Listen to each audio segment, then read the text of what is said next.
আব্দুল, তোরে তো খুঁজছিলাম, চল ভাই বেড়াই আসি মেলার থেকে। কিরে এরম করে দেখছিস কেন, যাবি না? না ভাই আমি যাবো না ভাই, তোরা যা। এই চল না, কি হবে, মন খারাপ? আমার মন খারাপ না ভাই, তোরা যা ভাই, আমি যাবো এই না। তোমরা বলো তো, বোঝাও একে, চলো। না ভাই আমার একটু সমস্যা, তোরা যা ভাই। চলো।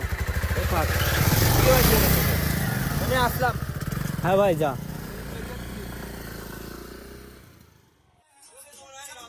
তো বন্ধুরা, আজকে আমার একটা গাড়ি নেই বলি। তোরা দেখেছিস আব্দুল কি স্ট্যাটাস দিয়েছে? বিশেষ করে দেখ। মুরাদ ওর ডাকিনি ওর? আজকে আমার এই মনের কষ্ট ভাই। ও ডেকে রেগে চলে গেলাম ওখানে, আমাদের ডাকিনি ওর। শাহিন তুই কিনে বস। আমার আসছি, দাঁড়া। কোথায় যাচ্ছে এখন? এই সাবধান।